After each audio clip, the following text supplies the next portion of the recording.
आदरणीय दर्शकवृन्द, सधैँ झैँ आज पनि तपाईहरुलाई नमस्कार। तपाईहरु हेर्दै हुनुहुन्छ परिवर्तनन्यूज.com। त आउनुहोस् दर्शकवृन्द, आज पनि म तपाईहरुको माझमा समाजमा भए हुने गरेका विकास र परिवर्तनसँगै समाजमा घट्ने गरेका राम्रा नराम्रा घटनाहरूको चिरफारको सङ्गालो लिएर तपाईको सामु आइपुगेको छु। नकारात्मक प्रवृत्तिहरूको विरोध गर्दै सकारात्मक प्रवृत्तिहरूको पृष्ठपोषण गरी आज फेरि पनि तपाईहरुको सामु आइपुगेको छु। लागौं आजको विषयतर्फ।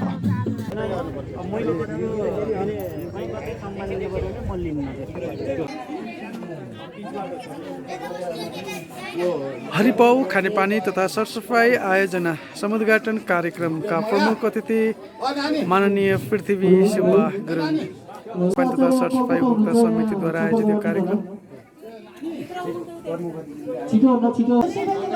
उपभोक्ता समितिका अध्यक्ष श्री धर्मराज आचार्यज्यूलाई आसन ग्रहणको लागि आग्रह गर्दछु।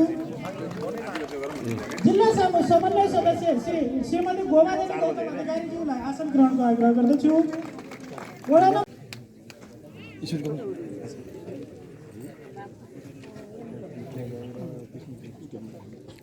यसै गरी युवा नेता श्री पुष्पति मिश्रज्यूलाई आसन ग्रहणको लागि आग्रह गर्दछु।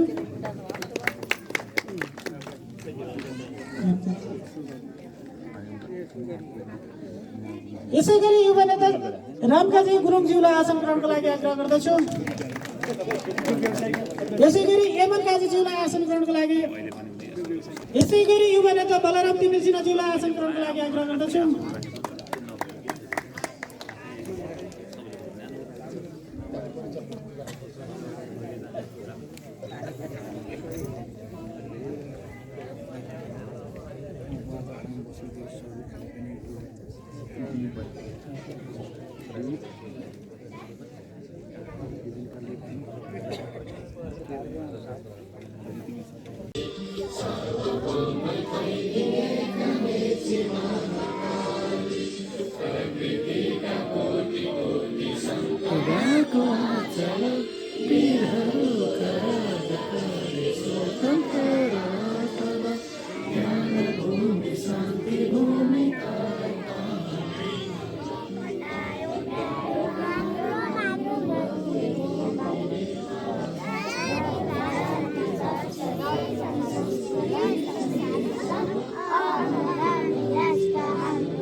कसरी जाने त्यसै खत्तै गइयो, गएपछि सम्झौता गरियो। यो वर्ष हामीलाई जम्मा 8 लाख रुपियाँ विनियोजन भएको थियो। त्यो 8 लाख रुपियाँले अलिकति पाइप खरिदेर दिए, कोभिडको कारण त्यो पाइप गाड्न पनि पाइएन, यतिकै स्टोरमा राख्यौँ। र गत वर्ष दोस्रो वर्ष भयो हाम्रो परदेशतिर गएको। गत वर्ष पैसा पुग्ने गरी विनियोजन गरिदिनुहोस् भनेका थियौँ। 16 लाख रुपियाँ विनियोजन भएको छ।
यसै गरी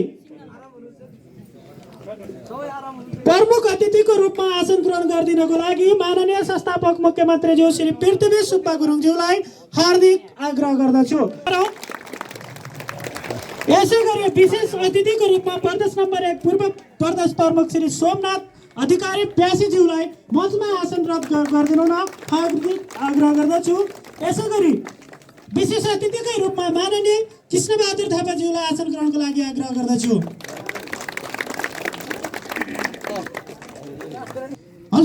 हर्षोल्लास तथा रमाइलोपूर्ण तरिकाले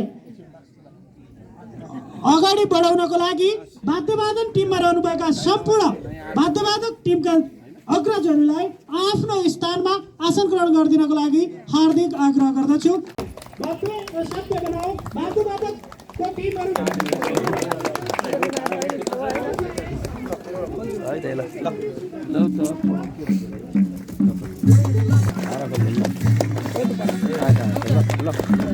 ल जय हो सबैको है। अब छाप के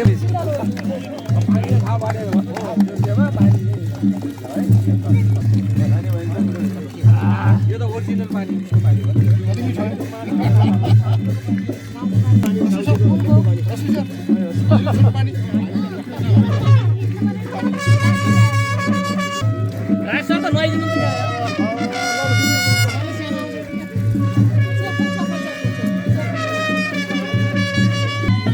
एउटा एकदम सुन्दर स्वर्गकै टुक्राको रूपमा चाहिँ हामीले यसलाई चाहिँ लिएका छौँ, बुझेका छौँ। किन भन्दा यहाँबाट विभिन्न ठाउँहरू हिमालदेखि लिएर पोखरा उपत्यकादेखि लिएर चाहिँ हिमाली रेन्ज सबै देखिन्छ होइन। यहाँनिर खानेपानीदेखि लिएर हाम्रोमा खानेपानीको समस्या पनि छैन। खानेपानीको भर्खर उद्घाटन भयो, खानेपानीको पनि समस्या छैन होइन। किन भन्दा हामीसँग ठुलो जङ्गल छ। सम्भवतः पोखराका 150 घरले खाने पानी जम्मा जम्मी 2-3 मात्रै पँधेराहरूबाट खान्थ्यौँ। हामीले 3 पँधेराहरूबाट खान्थ्यौँ। तर त्यो पँधेराबाट पनि 3 पँधेराबाट पनि हामी 150 घरलाई खानेपानी पुगेकै थियो। अनि हाम्रा अग्रजहरूले बुवाहरूले महसुस गर्नुभयो यो अलि समयक्रमसँगै अलि पुगेन भन्ने लाग्यो उहाँहरूले। र 2034 सालमा मलाई सम्झना छ, हामी भर्खर साह्रै सानो बच्चा उमेरमै हामीले देख्यौँ। उहाँहरूले चाहिँ 2034 सालमा जुकेबाट एउटा खानेपानी योजना ल्याउनु भयो र जम्मा जम्मी 7वटा धारा बनाइएको थियो विभिन्न टोलमा बाँडेर। त्यो 7वटा धाराबाट पनि हामीले पानी खाएकै थियौँ विभिन्न टोलमा विभाजित भएर। कोही धाराबाट चाहिँ 10-12 घरले खाइयो होला, कसैबाट 20 घर पनि भयो होला, नजिकै मिलेको घरहरू भएको ठाउँमा। त्यसरी चाहिँ 5-7 घरदेखि लिएर 20-22 घरदेखिको सम्मको चाहिँ समूह मिलेर हामीले जम्मा 7वटा धाराबाट चाहिँ हामीले त्यो निर्वाह गर्दै आयौँ। निर्वाह गर्दै आउने क्रममा हामी 2054 सालमा आइपुगेपछि हामीलाई एउटा अवसर आयो। त्यति बेला वडा अध्यक्षज्यू मार्फत चाहिँ एउटा प्रस्ताव गऱ्यौँ। प्रस्ताव गरिसकेपछि उहाँले पनि त्यो आफ्नो यहाँको नागरिकको सबै दाजुभाइहरूको मागलाई चाहिँ उहाँले स्वीकार गर्नुभयो र वडा अध्यक्षज्यू मार्फत महानगरपालिकामा त्यो प्रस्ताव पेश गरियो र महानगरपालिकाले तत्कालीन अवस्थामा 26 लाख रुपियाँ चाहिँ स्वीकृत भयो र त्यसले केही कामहरू भए। एक घर एक धारा अन्तर्गत हामीले केही टङ्की निर्माणहरू गर्ने कामहरू, त्यसलाई विस्तार गर्ने कामहरू गऱ्यौँ। त्यसले अलिक पुगेन, किन भन्दा यहाँ घरहरू विस्तार हुने कामहरू बढिरहेकै थिए। त्यसले सबै कामहरू नपुगेपछि अनि हामीले फेरि पुनः महानगरपालिकाले अब तत्कालीन अवस्थामा यो बजेट थप गर्न सकिने अवस्था रहेन। त्यसपछि हामी प्रदेश सरकार पनि त हामी नजिकै छ, हामी प्रदेश सरकारसँग पुगौँ न त भन्ने कुरा भयो। अनि वडा अध्यक्षज्यूसँगै म पनि पुगेँ। तत्कालीन भौतिक योजना मन्त्री रामशरण बस्नेत कहाँ पुगियो र उहाँसँग हामीले निवेदन गऱ्यौँ। हाम्रोमा चाहिँ एक घर एक धाराका निमित्त यहाँले आफ्नो मन्त्रालय अन्तर्गतबाट सहयोग गर्नु पर्यो भनेर हामीले प्रस्ताव गऱ्यौँ। र सँगसँगै तत्कालीन मुख्यमन्त्री संस्थापक हाम्रो मुख्यमन्त्री यही हुनुहुन्छ, उहाँले एउटा योजना के ल्याउनु भयो भने गण्डकी प्रदेशभित्र सबैको घरमा एक घर एक धारा पुर्याउने एउटा योजना पनि ल्याउनु भयो उहाँले। मलाई सम्झना छ। त्यो योजनाले उहाँलाई त्यो योजना दिन अथवा भनौँ भौतिक योजना मन्त्रालयबाट त्यो योजनाका निमित्त दिनका निमित्त उहाँलाई एउटा प्रेरित गर्यो, किन भन्दा त्यो प्रदेश सरकारको एउटा योजनाभित्र पर्यो र हामीले लगेको योजना सहजै उहाँले स्वीकार गर्नुभयो।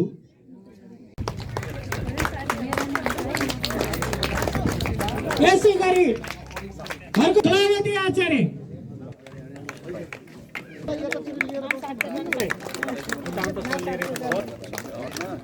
धनुमा जोरदार साथ सम्मान गरौँ। पुल्की आचार्य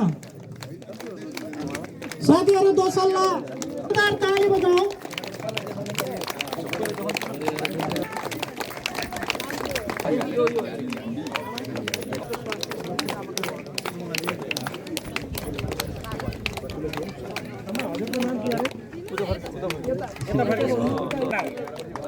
गंगाबहादुर केसी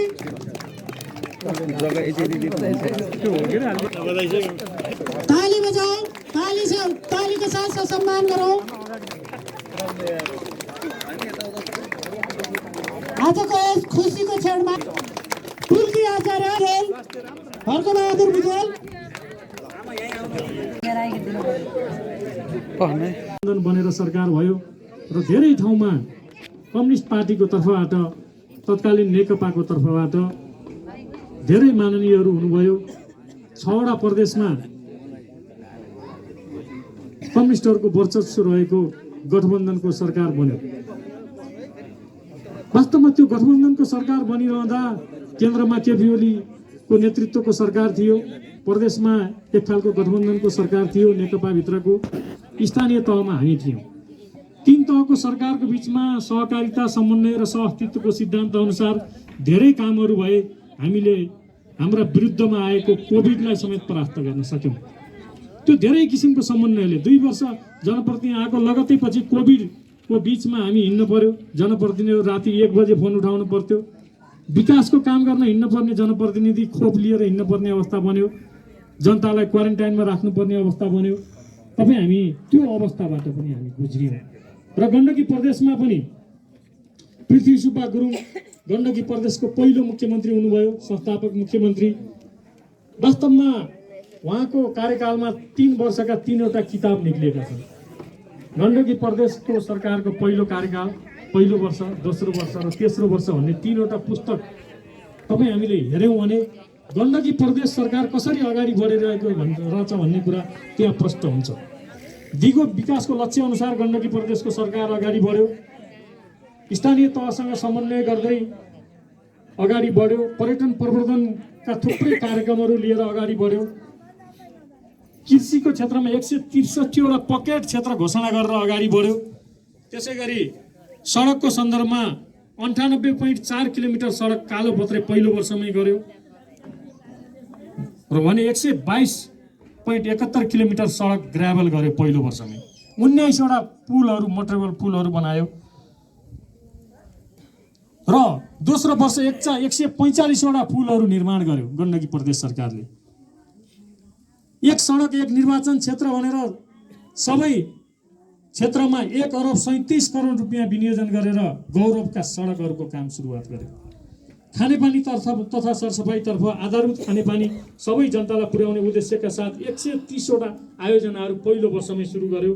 मैले त्यो किताबबाट आज बिहान आउनुभन्दा अगाडि थोरै त्यो किताबलाई पढेर म आएँ र त्यो किताब सरसर्ती हेर्दा मैले किताबबाट साभार गरेको हुँ। यो कुरा एक घर एक धारा कार्यक्रम 91वटा आयोजनाबाट 23,000 जनतालाई सडकका धारा निर्माण गरेर दियो। 2,74,000 जनसङ्ख्या त्यसबाट लाभान्वित भए। 940वटा आयोजना निर्माणधीन अवस्थामा दोस्रो वर्षमै पुर्यायो। 80 भन्दा बढी आयोजना त्यही वर्ष सम्पन्न भयो। 121वटा सिँचाइ आयोजनाहरू अगाडि बढाएर 790 सिँचाइ आयोजनाको प्रक्रिया अगाडि बढायो दोस्रो वर्षको लागि। गण्डकी प्राविधिक प्रतिष्ठान गठन गरेर शिक्षाको क्षेत्रमा समेत अगाडि बढ्यो। जनतासँग मुख्यमन्त्री कार्यक्रमहरू अगाडि बढाउँदै हाम्रो मुख्यमन्त्रीज्यूले विशेष कक्ष एक्सन रुम अगाडि बनाएर जनताका गुनासाहरू सुनेर त्यसलाई तत्काल निर्देशन दिएर सरकारलाई अगाडि बढाउनु भयो। तेस्रो वर्षमा आइपुग्दा त सरकारले 137 किलोमिटर कालोपत्रे सडक गर्यो, 292 किलोमिटर ग्राभल गर्यो, 237 किलोमिटर पक्की सडकहरू र 342 किलोमिटर निर्माण गर्ने गरी अगाडि बढ्यो र आगामी 2 वर्षभित्र 625 किलोमिटर सडक कालोपत्रे बनाउने तेस्रो वर्षको लक्ष्य थियो। अहिलेको सरकार सायद त्यही लक्ष्य अगाडि बढाएको छ कि के छ त्यो त प्रदेशमा तपाईँ हामीले भोलिका दिनमा थाहा पाउँला।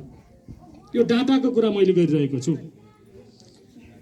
स्थानीय तहको केन्द्रसँग जोड्ने 17वटा सडक आयोजना मध्ये 11वटा सडक आयोजना कालोपत्रे गर्यो। खानेपानी तथा सरसफाइको क्षेत्रमा 243वटा आयोजना सम्पन्न गर्यो।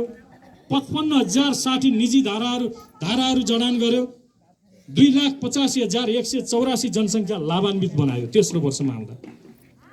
र तेस्रो वर्षको अन्त्यमा आउँदा त 75,562 निजी धारा जडान गर्ने लक्ष्य राखेर 3,79,995 जनसङ्ख्या लाभान्वित हुने लक्ष्यका साथ अगाडि बढ्यो।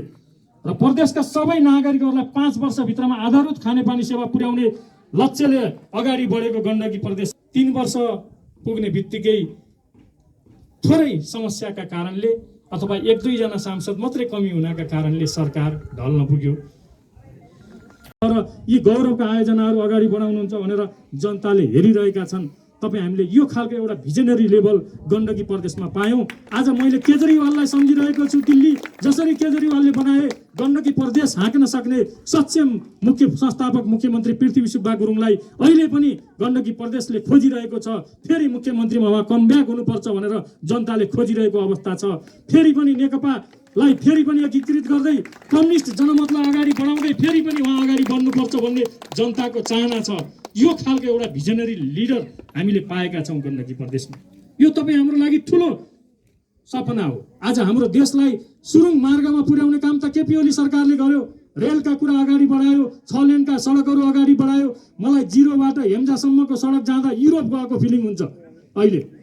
आज त्यस्तो सडक बनाउने यो सरकार, गण्डकी प्रदेशको नेतृत्व गरेको सरकार, केपी ओलीले नेतृत्व गरेको सरकार आज केन्द्रमा नहुँदा हामी स्थानीय तहमा बसेका मान्छेहरू त अहिले कस्तो भएका छौँ भने हामी पनि एउटा सरकार हौँ।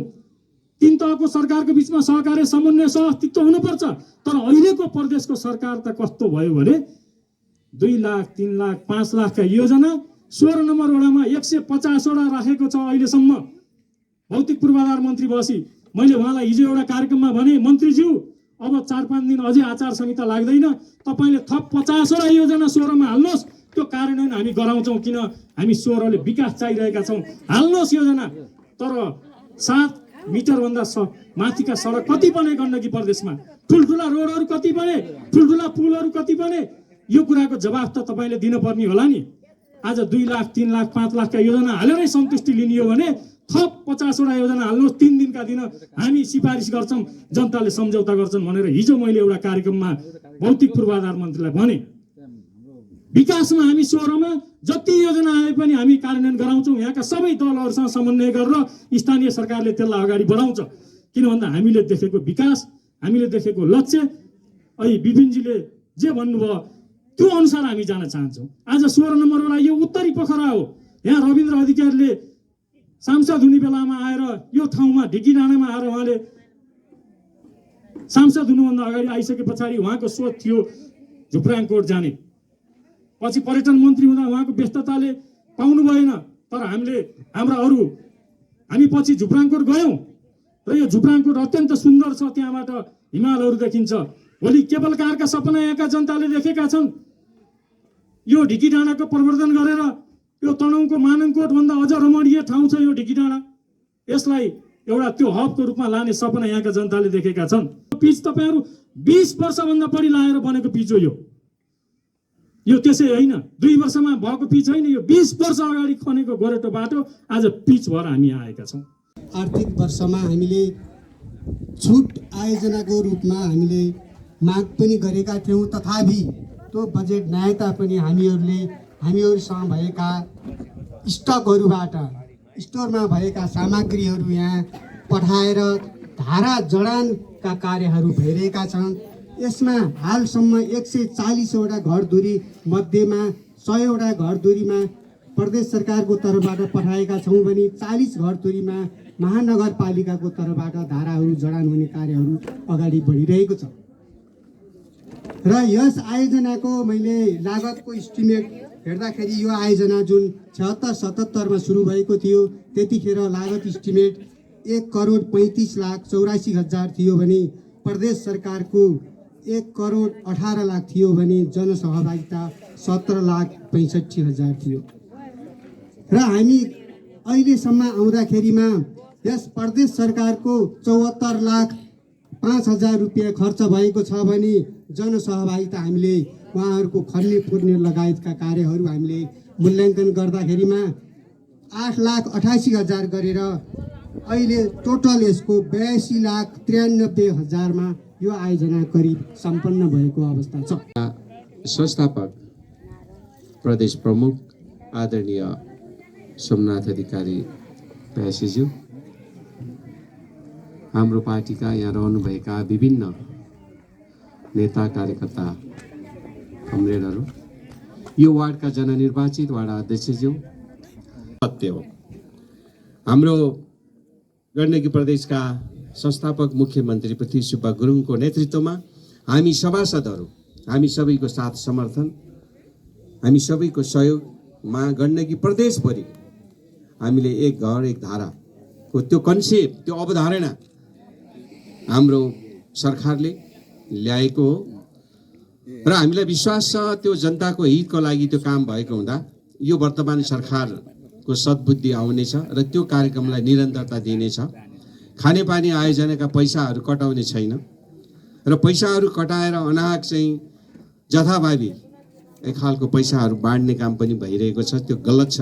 कता कता हामीलाई अहिले के लाग्छ भने होइन यो प्रदेशका सभासदहरू भनेको, प्रदेश सरकार भनेको त यो 1 लाख 2 लाख 4 लाख 10 लाख पैसा बाँड्ने, यदि यही काम नै प्रदेश सरकारले गर्ने हो भने प्रदेश सरकारको औचित्य नै छैन भनेर पनि जनताहरूले अहिले बाटो बाटोमा भन्ने गरेका चाहिँ छन् र प्रदेश सरकारको औचित्य होइन, प्रदेश सरकारको महत्त्वपूर्ण भूमिका चाहिँ छ।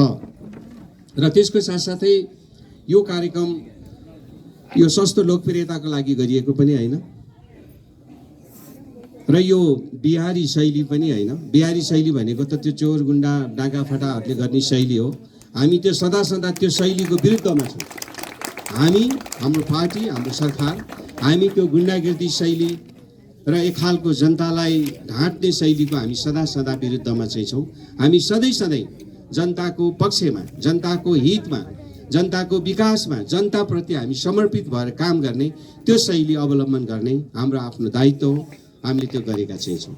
मलाई अहिले पनि सम्झना छ, हामी यतातिर उक्लिरहँदा एउटा पिच बाटो केही पनि थिएन। एकपटक नगरपालिकामा एउटा योजना आयो, यो गाउँ नगरसँग जोडिएका गाउँहरूलाई 500 मिटर चाहिँ पिच चाहिँ त्यहाँ बनाउने भन्ने एउटा चाहिँ भयो।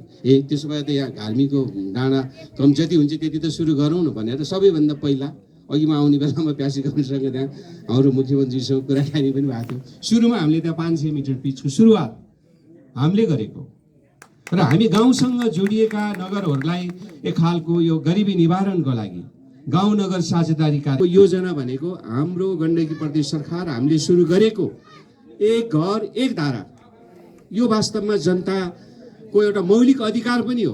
त्यसलाई स्थापित गर्ने काममा प्रदेश सरकार लाग्यो, हामी लाग्यौँ। आज हामी त्यो कामहरू गरिरहेका चाहिँ छौँ। अब त्यति मात्रै होइन, अझ धेरै कामहरू गण्डकी प्रदेश सरकारले सुरु गरेको छ। गण्डकी विश्वविद्यालय हाम्रै पालामा सुरु भएको चाहिँ छ। आज त्यो विश्वविद्यालयमा हाम्रो यहाँका छोराछोरीहरू पढिरहनु भएको छ। त्यति मात्रै होइन, हाम्रो मुख्यमन्त्री पृथ्वी सुब्बा गुरुङ आफैले सम्झौता गरेर चाइनाको हाइनाइन त्यहाँको चाहिँ एउटा प्रोभिन्स प्रान्तसँग सम्झौता गरेर गण्डकी प्रदेशका चाहिँ छोराछोरीहरूलाई सित्तैमा त्यहाँ स्कलरसिपमा पढ्ने व्यवस्था हामीले नै चाहिँ सुरु गरेको। त्यस्ता धेरै कामहरू चाहिँ छन् जुन कामहरू मैले यहाँ भनिरहँदा एक खालको त्यो समय पनि चाहिँ छैन। त्यसो भएको हुँदा बरु विडम्बना के छ भने हामी 17 सिट जित्ने, जनताको प्रत्यक्ष निर्वाचनबाट 17 सिट जित्ने मान्छे, अब आज यहाँ हाम्रो मुख्यमन्त्रीज्यू प्रतिपक्षमा हुनुहुन्छ, अब लाजै नमानी जम्मा 6 सिट जितेकाहरू आज सरकारमा चाहिँ छन्। बरु यो विडम्बना चाहिँ छ अहिले पनि। त्यसो भएको हुनाले अब हामी 17 सिट होइन, अब आगामी निर्वाचनमा अब बहुमतै हामी चाहिँ त्यो सिधै चुनावबाट चाहिँ बहुमत ल्याउने अभियानमा चाहिँ हामी चाहिँ छौँ र हामीलाई विश्वास छ त्यो 5 दल 10 दल 20 दल जतिसुकै दलका गठबन्धन भए पनि हामी त्यो गठबन्धनका विरुद्धमा जनताको साथ नेकपा एमालेलाई भएको हुँदा स्वाभाविक हामी त्यो अभियानमा चाहिँ छौँ र आगामी निर्वाचनमा जनताले हामीलाई चाहिँ साथ दिनेछन् र यहाँहरूको विकासको आकाङ्क्षालाई सुखी नेपाली समृद्ध नेपाल निर्माण गर्ने जुन हाम्रो सर्वदलीय पार्टी अध्यक्ष पूर्व प्रधानमन्त्री केपी शर्मा ओलीको त्यो राष्ट्रिय आकाङ्क्षा छ त्यो राष्ट्रिय आकाङ्क्षालाई गण्डकी प्रदेशमा पृथ्वी सुब्बा गुरुङले फलो गर्नुभयो, महानगरमा हाम्रो मेयर उपमेयरले फलो गर्नुभयो, वाडामा अब जीवन आचार्य लगायतका चाहिँ निर्वाचित जनप्रतिनिधिले फलो गर्नुभयो र त्यसलाई साथ समर्थन प्रदेशसभाका सदस्यको हिसाबले हामीले सँगसँगै अगाडि चाहिँ बढायौँ र आगामी दिनमा पनि हामी त्यो अभियानलाई अगाडि बढाउने चाहिँ छौँ।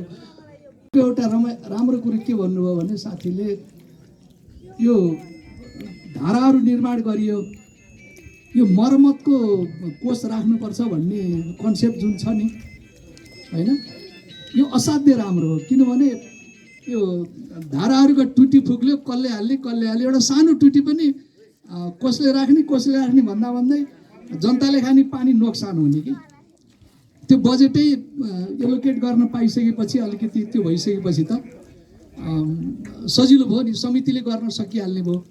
त्यस कारण यो कन्सेप्ट साह्रै राम्रो हो किनभने यसले दीर्घकालीन रूपबाट प्रभाव पार्दछ। म त्यसबाट पनि म सानो कुरा हो तर म धेरै खुसी भएँ त्यो बारेमा, किनभने सार्वजनिक धाराहरू धेरै दुःख पाइरहेछन् धेरै ठाउँमा। अब यो हामी जिम्मेवार त छौँ, कहिले कहिले जवाफदेही भइदिन्नौँ अनि दुःख पाइन्छ। भूमिका निर्वाह गरिदिने कमरेड PS गुरुङलाई हार्दिक धन्यवाद दिन्छु। मलाई समेत बोलाएर यहाँ चाहिँ 2 शब्द बोल्ने अवसर दिनुभएकोमा तपाईँ सबै साथीहरूलाई धन्यवाद दिएर मेरा शुभकामनाका 2 शब्द यहीँ बन्द गरेँ। धन्यवाद, नमस्कार।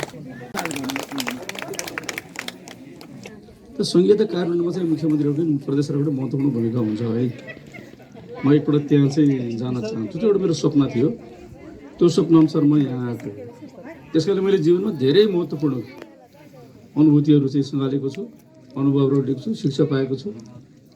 त्यस कारण म के भन्न चाहन्छु भने यो चाहिँ यो केपी ओलीको दुई कार्यकाल 2 पटक चाहिँ प्रधानमन्त्री हुँदाखेरिको चाहिँ कुरा होस् या मेरो चाहिँ यो 39 महिनाको चाहिँ खास गरी काम गरेको हामीले आर्थिक काम गरेको 34 महिना हो। यो अनुभवले के भन्छ भने जनतालाई चाहिँ विश्वास दिलाउन सक्नुपर्दो रहेछ। हाम्रो कुरामा, हाम्रो उद्देश्यमा, हाम्रो लक्ष्यमा, हाम्रो अर्थमा जनतालाई चाहिँ विश्वास दिनु। यिनीहरूले गर्न सक्छ है, यिनीहरूले गर्छ है भनेर जनतालाई उत्साहित पार्न सकियो, जनतालाई विश्वास दिलाउन सकियो भने त्यो सबभन्दा ठुलो एसेट हो, सबभन्दा ठुलो सम्पत्ति हो। अमेरिकाले दिने या चाइनाले या इन्डियाले दिने सहयोगभन्दा ठुलो सहयोग हो। हाम्रो अर्थ मन्त्रालयले बनाएको बजेटभन्दा पनि ठुलो सहयोग हो त्यो। जनताको सहयोग बिना, जनताको सद्भाव बिना, जनताको चाहिँ सहभागिता बिना कुनै पनि कुरा जतिसुकै राम्रो कुरा होस् सफल हुन्न। त मैले पनि सिकेको कुरा त्यही हो। त्यस कारणले अनि अर्को कुरा मैले सिकेको कुरा के भनेदेखि म यहाँ कि अरू विपिनजीले भने जस्तो यहाँ चाहिँ हतारो पतारो गरेर लालु यादव जस्तो चाहिँ फुलको माला लगाएर भोट माग्न आएको चाहिँ होइन, चुनाव प्रचार आएको पनि प्रचार गर्न आएको पनि होइन। मेरो एउटा सपना छ, मेरो शैली छ एउटा। त्यो सपना के हो भनेदेखि मैले सबै जीवनजीलाई भन्छु मैले, मानबहादुर जीसी या चाहिँ तपाईँको यहाँ हाम्रो अरू साथीहरू जो जिल्लामा काम गर्नुहुन्छ या पार्टीको या चाहिँ अर्को जो नेता भएर काम गर्छ उसँग एउटा सपना हुन्छ। ऊ त्यो ठाउँमा पुग्यो भने गर्ने के गर्छ के। यो ढिकी डाँडाको चाहिँ कुनै नेता होला नि, हाम्रो लोकल नेता होला यहाँ पार्टीको होइन, त्यो लोकल नेताको एउटा सपना हुनु ढिकी डाँडालाई कस्तो बनाउने, अबको 20 वर्षमा कहाँ पुऱ्याउने ढिकी डाँडालाई। महानगर जाँदाखेरि अब यो वडा 16 नम्बर वडा चाहिँ कहाँ पुर्याउने, अब महानगर कहाँ पुर्याउने, गण्डकी प्रदेश कहाँ पुर्याउने, कसरी गर्ने, नेपाललाई कहाँ पुर्याउने। केपी ओली जस्ता नेताले नेपाल कसो बनाउने भन्ने सोच्नु पर्यो, सपना देख्नु पर्यो। म तहको नेताले चाहिँ प्रदेश कस्तो बनाउने भन्ने एउटा सपना देख्नु पर्यो। मसँग एउटा सपना छ, त यहाँको चाहिँ मेयरको पनि एउटा सपना हुन्छ। मेरो सपना के छ, मैले भनेको थिएँ केपी शर्मा ओलीलाई, तपाईँले के गरे यो चाहिँ तपाईँको हामीलाई बजेट चाहिँ 30 अरब 35 अरब दिएर खेलाइँची गरे सकिन्छ। 1 अरब खरब दिनुहोस् प्रदेशहरूलाई। अहिले चाहिँ कर्मचारीहरू छैन, धेरै संरचनाहरू छैन, खर्च गर्न सकिने भन्ने स्थिति आयो भने 50 अरब दिनुहोस् या 30 अरबलाई चाहिँ तपाईँको सिलिङ मान्ने हो भने त्योभन्दा चाहिँ अगाडि चाहिँ के अरे खर्च गर्न सक्नेहरूलाई चाहिँ 50-60 अरबसम्म दिने चाहिँ एउटा प्रावधान गर्नुहोस्, नियम बनाउनुहोस्। 5 वर्ष मलाई 50 अरब दिनुहोस्, 2.5 खर्बले अर्को चाहिँ 2.5 खर्ब 5 खर्ब चाहिँ मैले प्रदेशमा चाहिँ 10 वर्ष खर्च गर्न पाएँ भने गण्डकी प्रदेशको प्रत्येक गाउँलाई म साँच्चै नै अमेरिका या बेलायत या चाहिँ के गाउँ भन्छौँ त्यो गाउँको दाँजो पुर्याउने चाहिँ मेरो सपना छ। यो सम्भव पनि छ, किनभने हाम्रो जे चाहिँ स्रोत र साधन हामीसँग छ, जुन चाहिँ खालको चाहिँ के अरे श्रम शक्तिको जुन खालको चाहिँ स्थिति छ हाम्रो, यो सम्भव छ। हामीले त्यही भनेको। त्यसैले म त ढिकी डाँडालाई पनि मेरो के अरे गण्डकी प्रदेशको एउटा ठाउँ हो, ढिकी डाँडा पनि या हरिबा पनि एउटा ठाउँ हो। यही नजिकै चाहिँ गर्लामा हामीले होमस्टे चलाएका छौँ। अर्को चाहिँ के हो के गाउँ रन्जी होइन, कर्मला कोटको कुरा भयो होइन, धेरै छन् नि त यी गाउँ। तपाईँले बुझ्नु होला अबको 15 वर्षभित्र हेर्नु होला, अबको 15 वर्षभित्र पोखराको चाहिँ सबै चाहिँ ठाउँ चाहिँ घर बनाउने ठाउँ रहन सकिन्छ।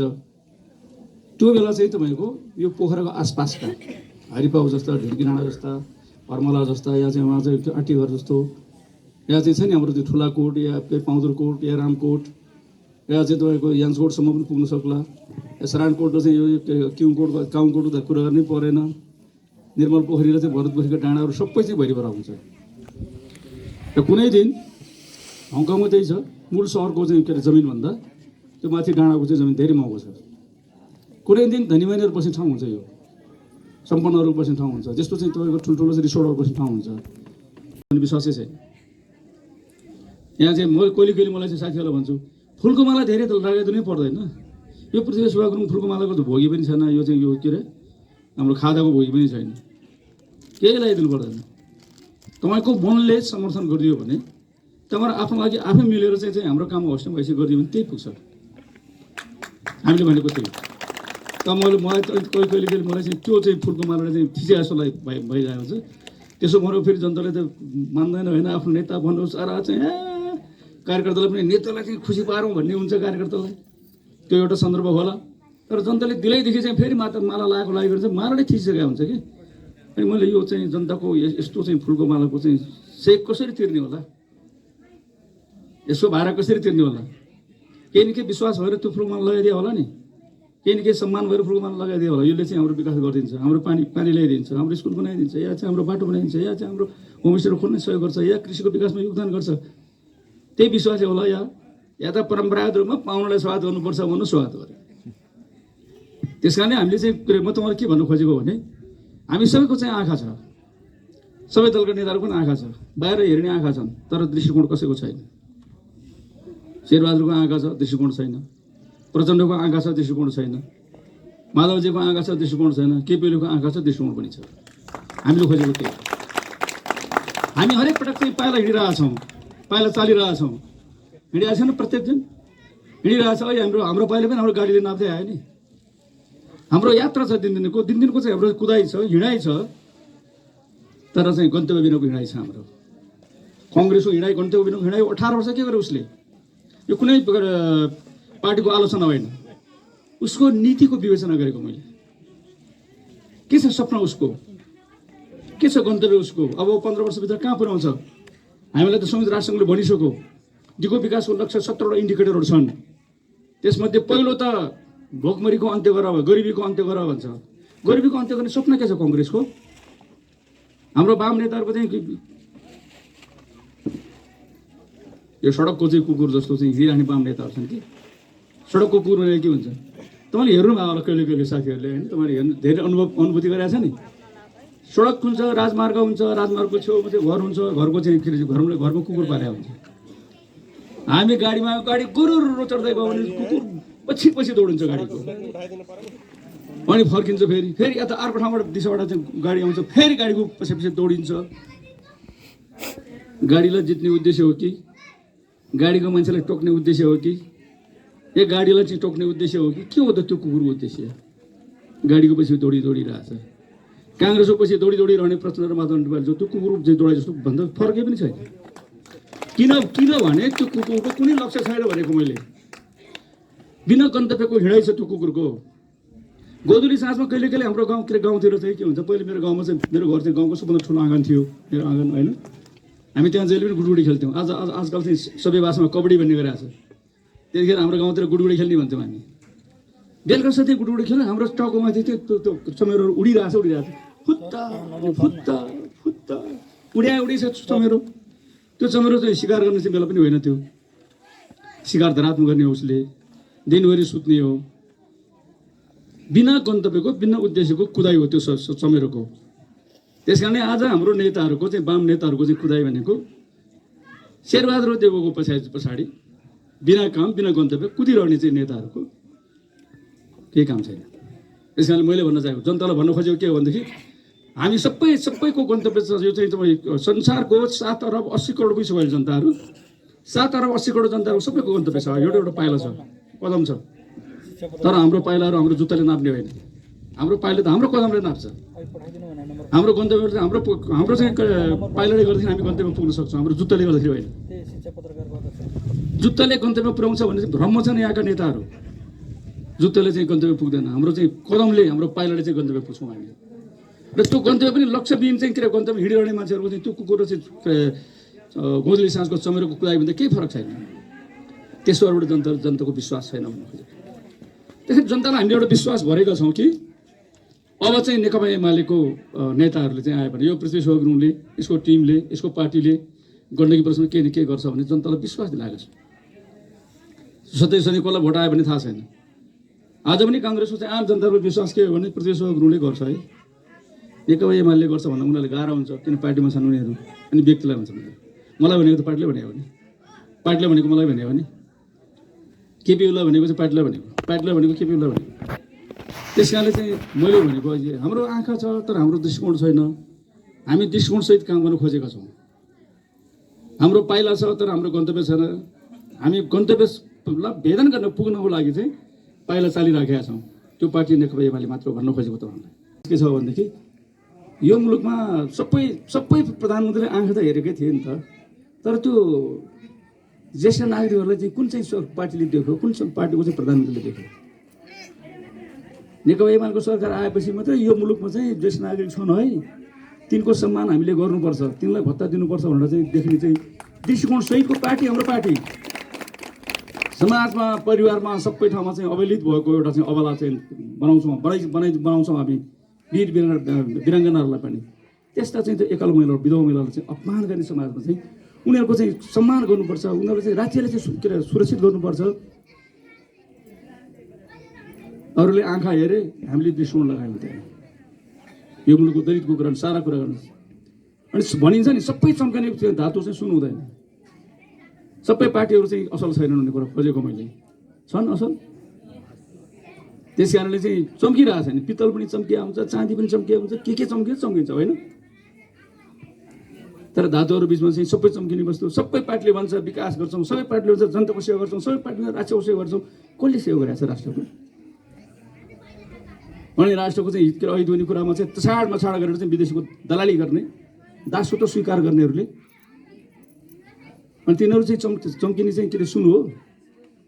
हल्ला गर्ने चाहिँ हल्ला गर्ने त हल्लाखोरहरू हुन्, तर मुलुक बचाउने चाहिँ सुन त होइन नि, नम्बरी सुन त होइन, देखिएन नि तिनीहरू। त्यस कारणले चाहिँ सबै चम्किने धातुहरू चाहिँ सुन हुँदैन भने जस्तो सबै पार्टीहरू एकै होइन। राजनीतिमा चाहिँ तपाईँको के अरे आफ्नो भिजन नभएको पार्टीहरूले, आफ्नो योजना नभएको पार्टीहरूले, आफ्नो सपना नभएको आफ्नो दृष्टिकोण नभएको पार्टीहरू के भन्छ अनि मान्छेलाई चाहिँ भुलभुल्यामा पार्छ। चुनाव पनि त्यस्तै हो क्या, जुन जग्गा अनि काने छिरेको पानी चाहिँ आफैले बोक्नुपर्छ, आफ्नो के अरे खेत आफैले चाहिँ त्यहाँ जोत्नुपर्छ। निगाला चाहिँ लेकमा निगाला काट्नु जाने चलन थियो पहिला होइन, निगाला काट्न चाहिँ कसैले काट्दैन, आफैले काट्नुपर्छ। त्यो प्यासीले के गर्छ र या त्यो जगतले चाहिँ के गर्छ या त्यो चाहिँ विद्या भट्टराईले के गर्छ भन्नेहरू पनि छन् नि समाजमा। अग्रगामी दिशा नदेख्ने, दृष्टिकोण नभएका, सपना नभएको मान्छेले भन्ने कुरो मान्छेले छेक्ने क्या। उसले चाहिँ कन्भिन्स गर्ने चाहिँ ठाउँ छैन, उसको योजना छैन, विश्वास छैन, भिजन छैन, अनि मान्छेले छेक्न खोज्छ। के साँच्चै त्यस्तो हो? मैले त भनेको छु खै पृथ्वी सेवा गुरुङले चाहिँ भोट हालेर के भयो अरे? हाम्रो चाहिँ कुवाको पानी चाहिँ के अरे आफैले बोक्नु परेको छ, पर्दैन दिदी। मैले गाउँमा चाहिँ धारा ल्याइदिएँ भने, घर घरमा धारा ल्याइदिएँ भने तपाईँले पानी बोक्नु पर्दैन पन्ध्रबाट कुवाबाट। त्यो अभियानमा म छु। अनि तपाईँको पानीको चाहिँ के अरे कुवाबाट पन्ध्रबाट बोक्नुपर्ने चाहिँ गाग्री, अब घरमै चाहिँ मैले चाहिँ धारा ल्याइदिएपछि बोक्नु पऱ्यो, अनि तपाईँको पानी बोक्दैन मैले। आफ्नो बारी आफैले बोक्नुपर्छ। गाउँसम्म बाटो ल्याइदिएँ, बाटो ल्याइदिएपछि के हुन्छ? तपाईँले बोक्नुपर्ने बारी चाहिँ गाडीले ल्याइदिन्छ। तपाईँले भारी बोक्नु पर्दैन, तपाईँको भारी बोकिदिएको त्यो बाटो बनाउने मान्छेले, होइन? कुरो त यही होला नि। त्यस कारणले चाहिँ यो प्रगति नचाहने मान्छे, यथार्थवादीमा रहन चाहने मान्छेहरू, जनतालाई विश्वास नगर्ने शक्तिहरूले जनतालाई त्यसो भ्रम पार्छ। जुन जोगी आए पनि कानातिर सबैले विकास पनि केही पनि गरेन। त्यस कारणले म भन्न चाहन्छु, हामीले जनतालाई चाहिँ एउटा विश्वास दिलाएका थियौँ। जनतालाई विश्वास दिलाएको छ भन्ने कुरा म चाहिँ प्रमाण के भन्न चाहन्छु, अहिले चाहिँ तपाईँको मलेसियातिर गएका मान्छेहरू या चाहिँ अरबतिर गएका मान्छेहरू धेरै चाहिँ अलिक पढाइ लेखेका अलिक त्यहाँबाट सिकेर एक खालको विश्वास भरेकाहरू अब फर्केको छैन। हामी कतिपय चाहिँ तपाईँको बेलायतमा या अमेरिकातिर काम गर्नेहरू पनि हामीले चाहिँ भनेका छौँ, अब छोराछोरीको तर लगाइसक्यो, अब म चाहिँ पैसा अलिअलि कमाएको छु, सिप अलिअलि जानेछु, स्वदेशमा केही न केही गर्छु। We can do in our Nepal. हामी नेपालमा गएर केही न केही गर्न सक्छौँ। यो चाहिँ तपाईँको के अरे कृषिको फर्म चलाउनलाई चाहिँ यो मलेसियामा आएर चाहिँ यहाँ मलेसियनहरूको चाहिँ के अरे नोकरी गर्नुभन्दा यस्तो चाहिँ के अरे खेतीपाती त हामी नेपालमा गर्नु छ, मेरै खेतमा हुन्छ नि भन्ने कुरा विश्वास जाग्यो आज युवाहरूमा। त्यो जगाउने काम केपी ओलीले गर्यो, त्यो जगाउने काम नेकपा एमाले गर्यो। त्यो विश्वास दिलाएपछि के हुन्छ, हाम्रो श्रम शक्ति चाहिँ बाहिर खेर गएन। आज धेरै मान्छेहरू फर्किरहेको छ। त्यस कारणले रिटर्निज एसोसिएसन अफ नेपाल हामीले बनाइदिएको छ। मान्छेमा चाहिँ तपाईँको हामीले आफैले गर्न सक्छौँ, हाम्रो मुलुकमा चाहिँ सम्भव छ, हाम्रै चाहिँ पालामा सम्भव छ भन्ने कुरा देखाउनुपर्छ। किनभने हामीले त यो नदेखाएपछि त्यस्तो हुन्छ नि, हामीले गरेनौँ, धेरै गरेनौँ नि हामीले। यही पुस्ताले धेरै गर्यो, यही पुस्ताले राणा शासन बेहोरेको कतिपय सुनेको हामीले। पञ्चायत बेहोऱ्यौँ 30 वर्षको, निरङ्कुश राजाको शासन बेहोऱ्यौँ हामीले। त्यो निरङ्कुश राजाको 30 वर्ष शासनकाललाई ढाल्ने हामी नै होइनौँ, यही पुस्ता होइन हो नि त। अनि त्यो निरङ्कुश राजालाई संवैधानिक राजा बनाउनु पनि हामी नै हो। जब त्यो राजालाई फेरि चाहिँ जनताको सदाचारलाई भुलेर फेरि चाहिँ तपाईँ जनताको अधिकारमाथि कुर्जाने प्रयत्न गऱ्यो, त्यसैले फालिदियो। हामीसँग किन शक्ति छैन? राजा महाराजालाई फाल्न सक्ने शक्ति यो आफ्नो चाहिँ गाउँको विकास गर्न सक्दैन, सक्छ। तर त्यसको लागि पार्टीहरूले बाटो देखाउनु पर्यो, नेताहरूले बाटो देखाउने नेताहरूको, जनतालाई आफ्नो शक्तिको महिमा बुझाउने काम नेताहरूको, पार्टीहरूको। महाराज थिए, सारा थिए होइन। तर आजको चाहिँ के अरे हाम्रो चाहिँ 10 गजाको चाहिँ सीमा के अरे स्तम्भहरू गाडेको त जङ्गबहादुर रहेछ। त्यसरी त हामी जङ्गे पिलर भन्छौँ। अनि 1857मा लखनऊ लुट गयो, इन्डियामा विद्रोह भयो। त्यसको चाहिँ त्यो विद्रोह दबाउनलाई चाहिँ 10,000 भारतीय सेना पठायो जङ्गबहादुरले, अङ्ग्रेज सरकारको सहयोगमा। अङ्ग्रेजहरू चाहिँ त्यसले चाहिँ दबियो, अङ्ग्रेज सरकार खुसी भयो। कम्पनी सरकारले भन्यो जङ्गबहादुर के चाहन्छस्? जङ्गबहादुर धेरै असर पनि चाहन्थ्यो, सुनको असर पनि चाहन्थ्यो। तर उसले चाहिँ जङ्गबहादुरले खोजेर सुनको असर दिएन, थोरै मात्रै दियो। अनि यतिले त भएन, मलाई दिनु पऱ्यो भन्यो। ल यो सुनको असर पनि हुँदैन, तैँले अरू के कुरो माग्छस् माग। मेरो गुमिएको चाहिँ त्यो सुगोलीमा गुमिएको मेरो 4वटा चाहिँ नयाँ के अरे नयाँ मुलुक फर्काउनु पऱ्यो भनेर। नयाँ मुलुक भनेर कुनै चिन्छौँ हामी? पछि गाभिएको यो काशीको माथितिरको चाहिँ के अरे माथिपारीको चाहिँ पूर्वको भाग चाहिँ पछि गाभिएर नयाँ काशी भने जस्तो हाम्रो मुलुकले अहिले चाहिँ हामीले पढ्ने गरेका थियौँ पहिला भूगोलमा। नयाँ मुलुक भनेर किन चिन्छ? बाँके बर्दिया कैलाली कञ्चनपुर नयाँ मुलुक। त्यो 4वटा जिल्ला फर्काएको कुरो जङ्गबहादुरले रहेछ। तर इन्डियाले मिचेको भूभाग 1 इंचको जमिनको बारेमा एक पनि शब्द नबोल्ने यो मुलुकका चाहिँ लोकतान्त्रिक भएका चाहिँ पार्टीका नेताहरू, प्रधानमन्त्रीहरू, आफूलाई कम्युनिस्ट भन्ने प्रधानमन्त्री कसैले गरेन। अनि यो कुरा भन्दाखेरि चाहिँ हाम्रो साथीहरूले चित्त दुख्छ भने दुखोस्, के परवाह छैन। हामीले गरेको काम हो यो, देशको लागि, जनताको लागि, मुलुकको लागि, होइन? अझ हाम्रो सिट टाढो छ। हामीले चाहिँ नक्सा बनाएपछि पाकिस्तानको पनि शक्तिबाट हो, काश्मीर हाम्रो हो भनेर उसले पनि नक्सा निकाल्यो। हाम्रो त अहिले त इन्डियासँग चाहिँ फेरि चाहिँ के अरे इन्डियाको तलुवा चाट्ने सरकार छ भन्नु परेन। तर इन्डियाले चाहिँ तपाईँले यो भनिदिनु भएन, यो गरिदिनु भएन, कुरा चाहिँ गर्नु पऱ्यो, मिलाउनु पऱ्यो। संवादका माध्यमबाट हामी त्यो कुराहरू चाहिँ प्राप्त गर्न सक्छौँ। किन त्यसलाई इन्डियाको हाम्रो चुनौती भन्दा इन्डियाको चुनौती ठुलो कुरा हो। उसले पनि बुझेको कुरा के छ भनेदेखि बङ्गलादेश र इन्डियाको बिचमा जहिले पनि लडाइँ हुँदाखेरि बङ्गलादेशको करिब चाहिँ मेबी 52,000 जति चाहिँ के अरे रोप्ने जग्गा इन्डियाले, त्यो 52,000 जमिन चाहिँ इन्डियाले चाहिँ के अरे बङ्गलादेशलाई फिर्ता गरिसके पछाडि अहिले बङ्गलादेश र इन्डियाको चाहिँ सम्बन्ध चाहिँ सुदृढ भएको छ। लुकी चाहिँ एउटा प्रधानमन्त्री भएका व्यक्तिहरू, एउटा चाहिँ उपसचिवलाई भेट्ने चाहिँ पार्टी चाहिँ अरू पार्टी जस्तो हाम्रो पार्टी होइन। हामी त जनतालाई सुनाएर सबैलाई भेटेर हामी भेट्न चाहन्छौँ। र हाम्रोमा भेट्न आऊ भन्छौँ, हामी भेट्न चाहँदैनौँ। हामी त्यो कुराले काफी भ्रम पुऱ्यायो भने मैले त्यो कुरो कोट्याएको मात्रै हो। अब थोरै म चाहिँ गण्डकीको चाहिँ कुरा गर्छु। त्यस कारणले हामी चाहिँ अहिले जुन ढङ्गले गरिरहेका छौँ जनतामा एक खालको विश्वास दिलाउने काम चाहिँ हामीले गर्न सक्यौँ भने मुलुकको विकास सम्भव छ भनेर चाहिँ भनेका छौँ हामीले होइन। यही अवधिभित्र हामीले धेरै उपलब्धि हासिल गरेका छौँ, धेरै उपलब्धि हासिल गरेका छौँ। त्यो तथ्याङ्क भन्यो भने तपाईँलाई काली लाग्छ, ओहो यस्तो विकास सम्भव भयो, धेरै विकास गरेका छौँ। तर त्यो कुरो त्यो भनेर म चाहिँ लामो समय लिन चाहन्छु। म के चाहन्छु, हामीले गण्डकी प्रदेश कस्तो बनाउन खोजेको, हामी कुन ठाउँमा रहेछौँ। मलाई आएपछि मैले के भने 5 साल पहिलो मन्त्री परिषदको बैठकले निर्णय गरेको कुरा, गण्डकी प्रदेशको प्रत्येक घर घरमा बिजुली पुऱ्याउँछु, गण्डकी प्रदेश उज्यालो प्रदेश बनाउँछु भने गण्डकी प्रदेशमा जति निर्वाचन क्षेत्र छ सबै निर्वाचन क्षेत्रमा एक चाहिँ एउटा सडक बनाउँछु म। त्यो पहिलो दिनको मिटिङले भनेको हो। गण्डकी प्रदेशको चाहिँ 85वटा पालिका भित्र जहाँ मोटर बाटो पुगेको छैन पिच बाटो, त्यसको प्रशासनिक केन्द्रमा त्यो केन्द्रमा पोखराबाट मोटर बाटो जोड्छु भनेको थिएँ मैले। गण्डकी प्रदेशमा एउटा विश्वविद्यालय खोल्छु भनेको थिएँ मैले। गण्डकी प्रदेशको अहिले पनि कुवाको पानी खाइरहेको, पँधेराको पानी या चाहिँ इनारको पानी खाइरहेको, खोलाको पानी खाइरहेको जनतालाई म अब आधारभूत खानेपानी 2 वर्षभित्र सक्छु भनेको थिएँ, 5 वर्षभित्र होइन। र त्यसैको अभियान स्वरूप चाहिँ एक घर एक धारा 5,78,000 घरद्वारमा एक घर धारा पुर्याउने 5 वर्षभित्र। 5 वर्षभित्र पुर्याउने सपना राख्यो भने 5 वर्ष पुर्याउनु सकिएन भने त 7 वर्ष सकिएला या चाहिँ 8 वर्षमा सकिएला, नभए 10 वर्षभित्र त सकिएला। हामीले यो भनेको हो। गण्डकी प्रदेशलाई चाहिँ खाद्यान्नमा आत्मनिर्भर बनाउने, बेसा नखाने प्रदेश बनाउने। उर्वरशील छ, पानी छ, तर हाम्रो चाहिँ के अरे गण्डकी प्रदेशको 52% जमिन जहाँ चाहिँ सिँचाइ योग्य छ, त्यो जमिन सिँचाइ गर्न सकिन्छ, सिँचाइ नभएको ठाउँ हो गण्डकी प्रदेश। सिँचाइको त्यो व्यवस्था नगरी जेलसम्म खाद्यान्नको आत्मनिर्भरता कहाँनिर आउँछ? अनि अबको 5 वर्षभित्र खाद्यान्न यो अन्न उत्पादन यो उत्पादन चाहिँ तोपर पार्ने हाम्रो माछा मासु अन्डा चाहिँ दुध दही घिउ या दलहन तेलहन या चाहिँ तपाईँको यो के अरे कोदो मकै धान, यसमा चाहिँ आत्मनिर्भर बन्ने हामी। अब अहिले नै हामी चाहिँ तपाईँको के अरे किवीमा आत्मनिर्भर बन्छ, कफीमा आत्मनिर्भर बन्छ भने त्यो उल्लु कुरा हुन्छ। कमसेकम हाम्रो जहाँ उत्पादन छ यो पहिलो चाहिँ 5 वर्ष त्यो गरौँ न हामी।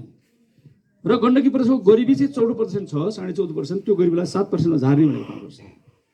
र 2030सम्म पुग्दाखेरि गरिब मुक्त प्रदेश बनाउने गण्डकी प्रदेशलाई हाम्रो योजना छ।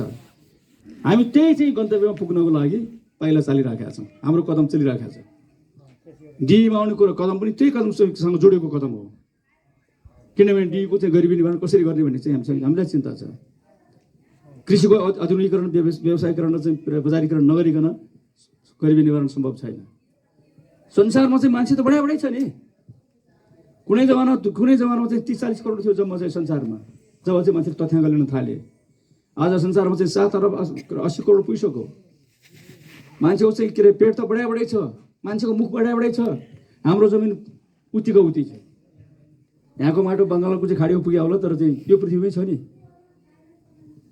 त्यहाँदेखि यही थोरै जमिनबाट यो बढ्दै गरेको चाहिँ सारा चाहिँ मान्छेलाई पेटभरि खाना पुर्याउने, पौष्टिक खाना पुर्याउने चाहिँ जिम्मा हाम्रो होइन। हामीले त्यो तरक्की गर्नु परेन? तरक्की नगरिकन, विज्ञान प्रयोग नगरिकन, सिप प्रयोग नगरिकन हामी यो काम गर्न सक्छौँ? गर्न सक्दैनौँ त। हाम्रो जमिन त चाहिँ उतिको उति छ, मान्छे त बढाइ छ, त्यो सबैलाई पुर्याउनु पऱ्यो। तिनको चाहिँ आवास चाहिँ पुर्याउनु पऱ्यो, तिनको खाना पुर्याउनु पऱ्यो, तिनीहरू लत्ता कपडा पुर्याउनु पऱ्यो, सारा पुर्याउनु पऱ्यो न। अनि गरिबी, त्यस कारणले गरिबी निवारण चाहिँ गर्नु पऱ्यो, त्यो सबैलाई चाहिँ पुर्याउनु पऱ्यो। हामी चाहिँ तपाईँको 10 वर्षभित्र गरिबी निवारण गर्ने। 2030 आज 22 भइसक्यो। दिगो विकासको लक्ष्य 2030सम्मको लक्ष्य हो। यसैसम्म 2030सम्म चाहिँ गण्डकी प्रदेशलाई गरिब मुक्त प्रदेश बनाउने चाहिँ हाम्रो अभियान।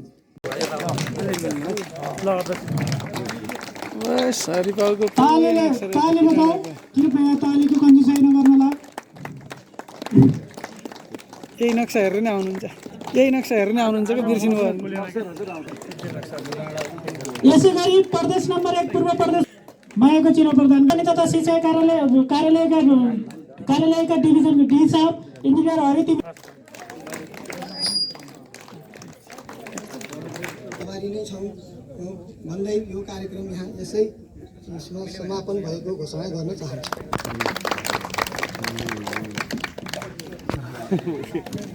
हस् त आदरणीय दर्शकवृन्द, मलाई पनि आजको यो कार्यक्रमबाट बिदा दिनुहोस्। हेर्दै रहनुहोला परिवर्तन न्युज.com। नमस्ते।